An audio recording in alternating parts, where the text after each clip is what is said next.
Меня зовут Удирбеков Данияр, я предметный дизайнер из Астаны. Я для себя выбрал это направление, потому что оно наиболее творческое. Здесь больше свободы, здесь ты не зависишь от заказчика, которому нужно уменьшить издержки при производстве или больше получить выгоды. Здесь у тебя есть предмет, у тебя есть задача сделать функциональным его, у тебя есть задача сделать его эстетичным.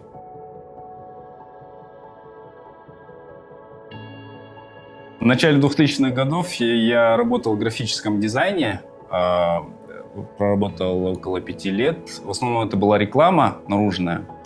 После 5 лет меня пригласили в компанию, которая занимается проектированием и строительством выставочных павильонов по всему миру. Казахстан тогда только начинал строить свои павильоны на выставках Экспо.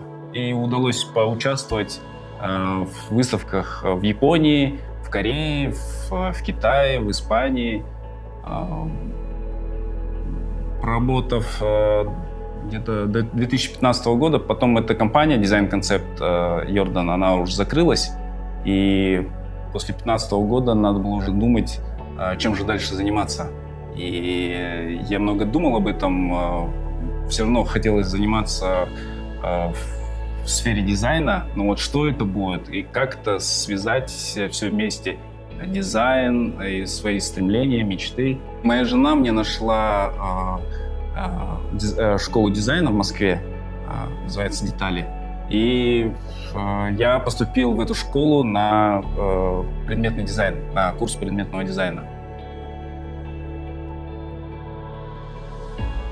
Во время обучения в школе я все-таки тяготел к европейскому дизайну. Мне нравился итальянский дизайн, скандинавский, и хотелось делать в том же духе все. Но после обучения я понял, что это повторение, то есть это уже повтор, самоповтор, и надо делать что-то новое.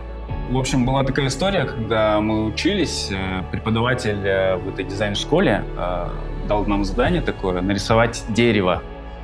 Вот. И ствол — это ваша цель, ваши мечты, ветки — это ваши скиллы, умения, листья — это ваши достижения. И вот, нарисовав это дерево, я показываю своему преподавателю, и вдруг он мне говорит: «Данияр, а где же ваши корни? Вы забыли про свои корни». И тогда для меня было о чем задуматься. Это такой переломный момент, когда я понял, что в своем дизайне я должен все-таки делать упор на свои корни, происхождение, идентичность. И мне в голову пришла идея, что нужно использовать наши материалы, которые раскрывают нашу идентичность. Войлок, камень, натуральное дерево. И вот с этими материалами я работаю до сих пор.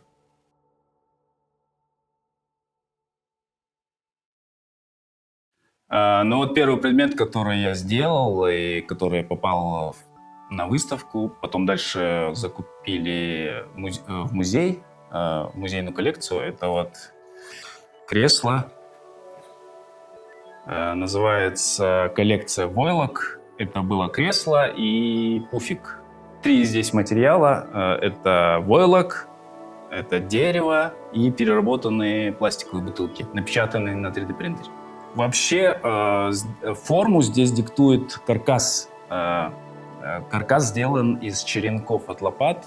Этот материал, он распространенный, недорогой, можно найти в любом строительном магазине. И сделав каркас, эти линии, вот эти все линии, они не случайные, это все рассчитанные на нагрузку, перекрытие, перемычки. Потом уже на этот каркас натягивается войлок, и здесь такой получается интересная текстура. Это вот как толстая кожа, можно ее так сравнить.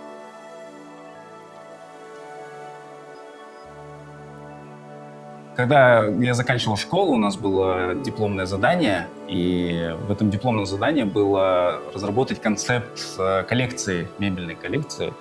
И я разработал свой концепт, из войлока, дерева, камня и защитил на красный диплом в этой школе, в школе дизайна детали в городе Москве.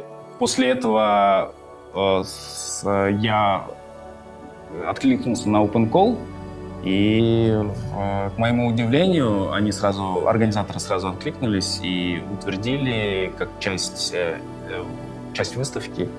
У меня был где-то месяц на реализацию. За этот месяц я сделал свой предмет путем проб и ошибок, и довел до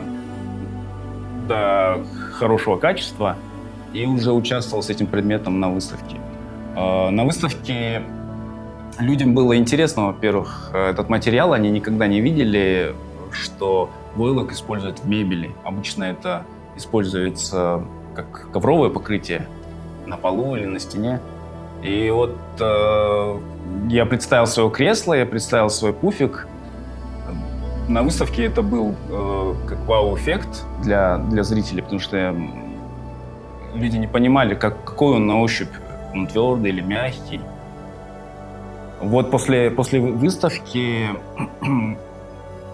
эту коллекцию у меня закупил музей в Москве, музей декоративного прикладного искусства. И дальше уже началась моя практика как предметного дизайна.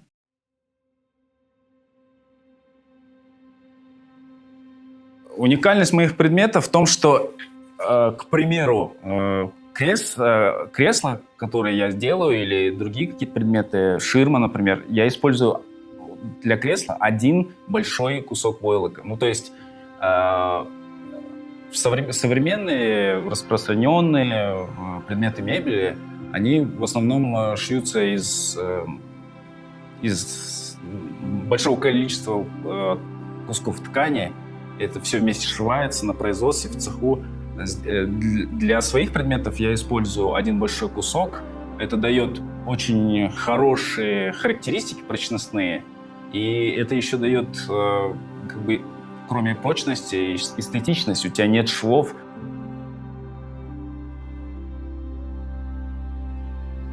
Ten Notes — это название взято из конструкции, из принципа кресла. Здесь Ten Notes — это 10 узлов. Здесь 10 узлов, которые скрепляют кресло, то есть это часть каркаса. Здесь тоже 3 материала: войлок, переработанные пластиковые бутылки и черенки от лопат. Сверху нанесен тоже биоразлагаемый пластик. Это вот эти вот цветные вкрапления. Я просто заметил при работе с войлоком, что в войлоке присутствуют разные вкрапления, например, там частицы пластика или семена какие-то. И вот этот момент мне очень понравился. И я решил развить его. Развить и переосмыслить. И еще больше сделал по размеру эти пятна. Еще больше добавил по площади. И вот, мне кажется, интересно получилось. Кроме того, это кресло много раз публиковалось и даже вошло в книгу издательства «Гештальтен». Называется «Циркулярные материалы». Это вот про переработку, круговое использование.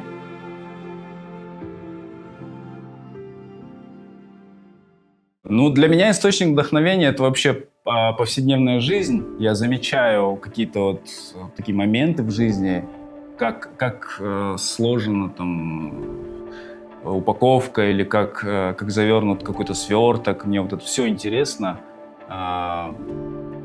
Мне интересно, как люди живут, и вот их быт, особенно в наших аулах. Вот меня вдохновляют какие-то такие необычные решения, которые делают люди в своей повседневной жизни. Допустим, скрепляют между собой какие-то строения или забор. Они используют веревки или проволоку. И вот каждый раз мне интересно смотреть, как это все скреплено друг с другом. Вот. Я, например, сделал проект кроссовок, который отражает эту идентичность нашу. Это подошва специального пластичного материала и веревки. Это альпинистское снаряжение, Они очень прочные, гибкие, и они еще динамичные. То есть при растягивании они могут растягиваться на 30% от своей длины. И здесь еще третий материал я использую. Это вот кожаные носки, которые наши опашки носят в аулах. Мессы называется. Я вот подумал, почему бы их не использовать в повседневной жизни, особенно осенью или в какое-то межсезонье.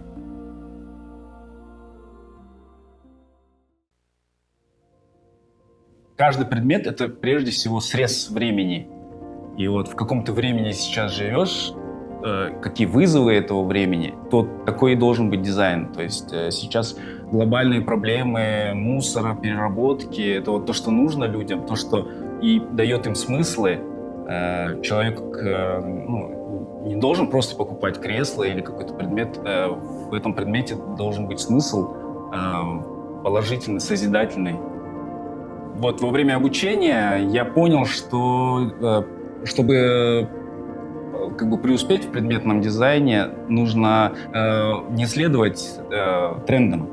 То есть если ты следуешь трендам, ты автоматически становишься в очередь таких же дизайнеров предметных, потому что, к примеру, на Западе очень много предметных дизайнеров, которые работают в похожих трендовых материалах или трендовые направления. И я вот понял, что нужно делать свое и нести свои ценности эстетические или ценности идентичности.